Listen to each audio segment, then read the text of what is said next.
folks, welcome to another video with yours truly, Sam Healy. Today I'm going to be sharing with you my top 10 games from the GenCon preview that you can find at BoardGameGeek.com. Now, because of some life circumstances, transportation and family and all that kind of stuff that's going on right now, I'm not going to be able to go to GenCon, which is unfortunate. But if I were going to GenCon, these are the 10 games that I would be wanting to pick up and bring back in my luggage if I were going. And these are games, except for one of them, that I have not yet played. I'll be making a video in the near future about games that I have played and games that I think that you should go check out because I enjoy them.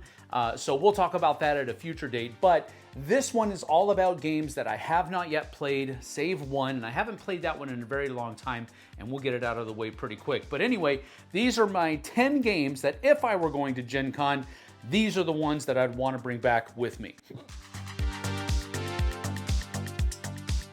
All right, number 10, like I said, we're going to get it out of the way right quick, fast, and in a hurry.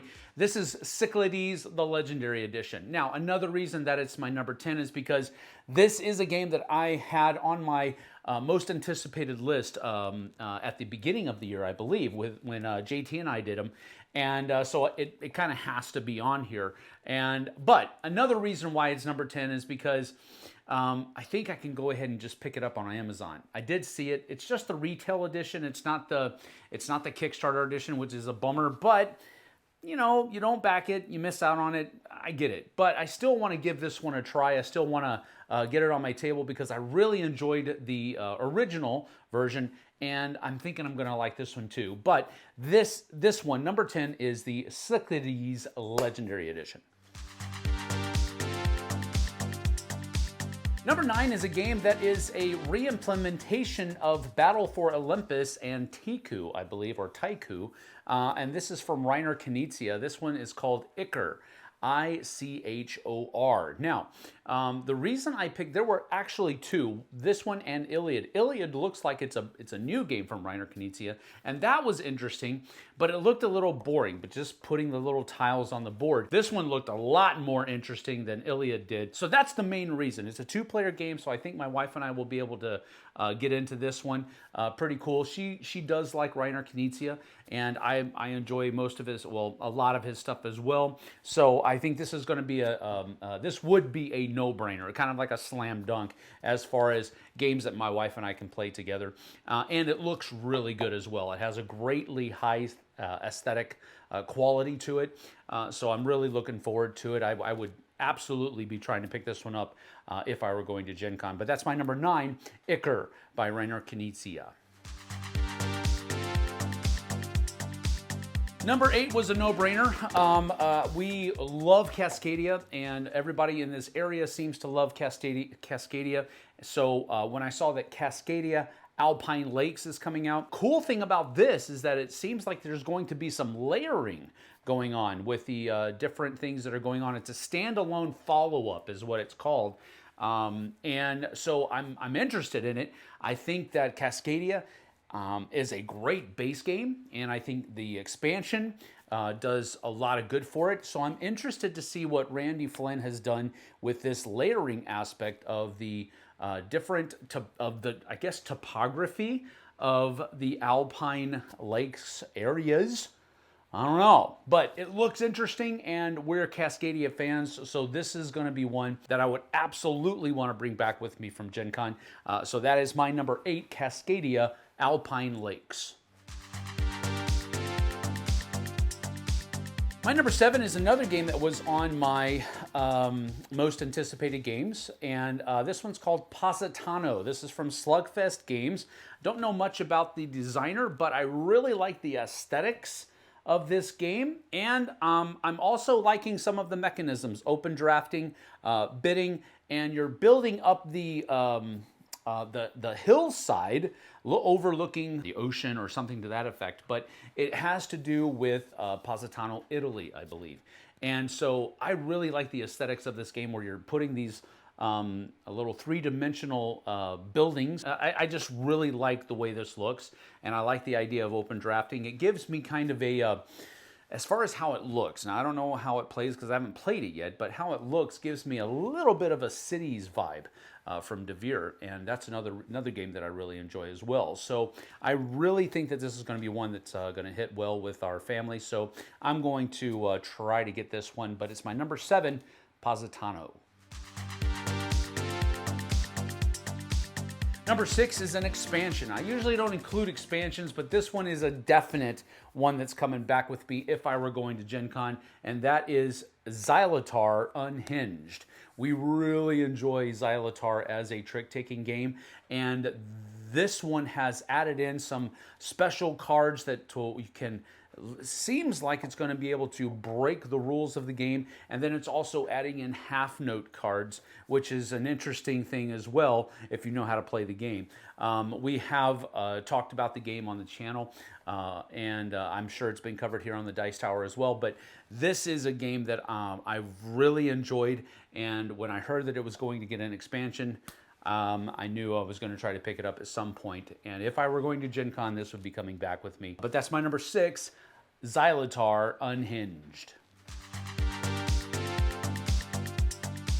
My number 5 is here because of the publisher, Inside Up Games. I like a lot of the stuff that they do, and this one looks really interesting. It's called Ice and Idols. So first of all, I really enjoy the aesthetic, the look of the game. I like the artwork. I like all of the components that are on the Geek, and I know that that is a prototype, so the finished product is probably going to look a little bit different, but boy, oh boy, does it look good. I really like the artwork. I like the graphic design as well, and I like the components that are in there. Hopefully, they'll be pretty similar when they actually come out. But I also like pick up and deliver to an extent.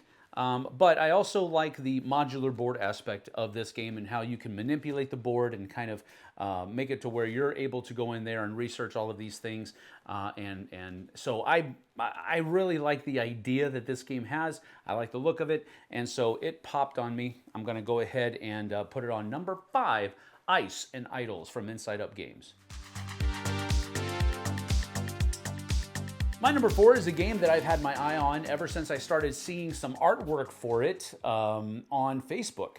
And Envy Born Games is coming out with a game called Hercules and the 12 Labors.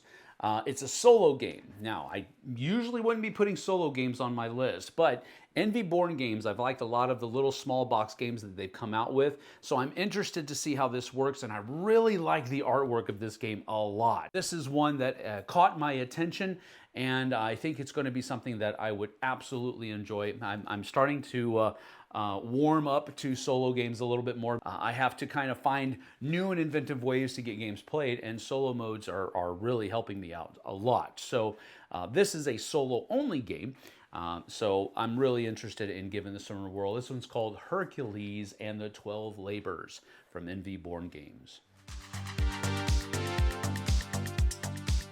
There are exactly 2 reasons why my number 3 is in this list, and well, 2 basic reasons, and then we'll get to a couple others in a moment. But first of all, it is the publisher, Chip Theory Games, and secondarily, it is the designer, Manny Tremblay.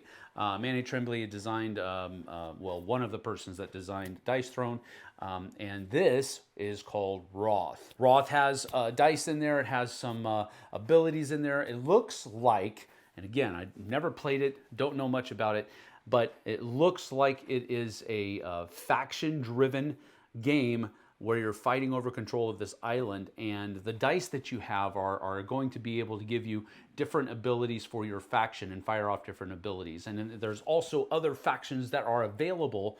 The Geek has 2 of them at the time of the recording of this video, and beyond that, the artwork looks really nice, and I think that the component quality is going to be really nice as well.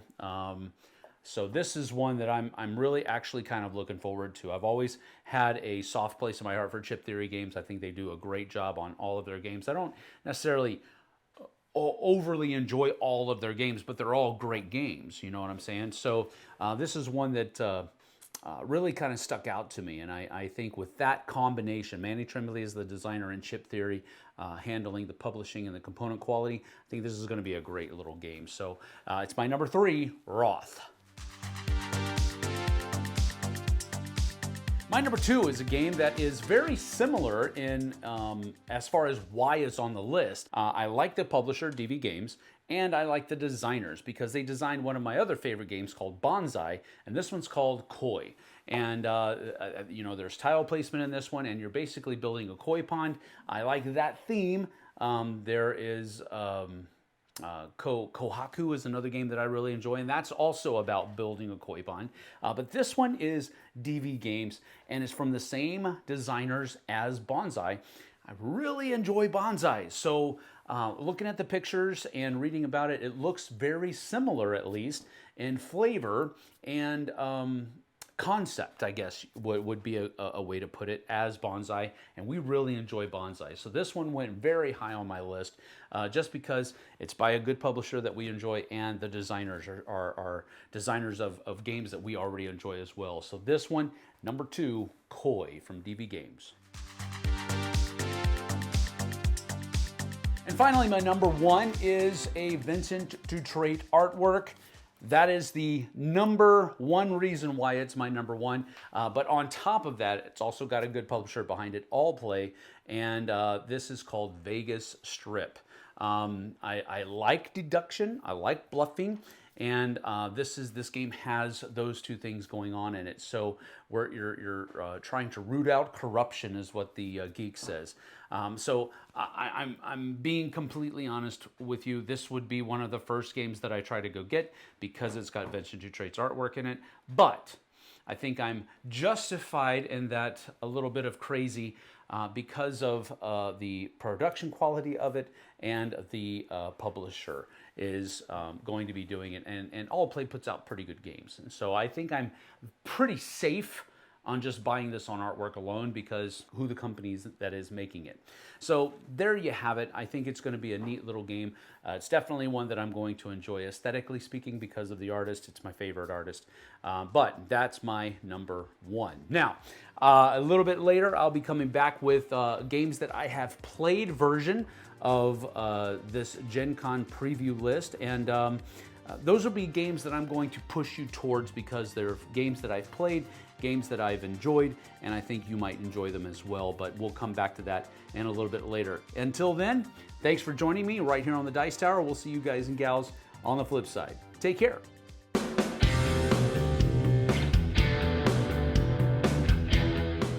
Hey everybody, thanks for watching this video. If you like this review or whatever you just watched, wasn't it amazing?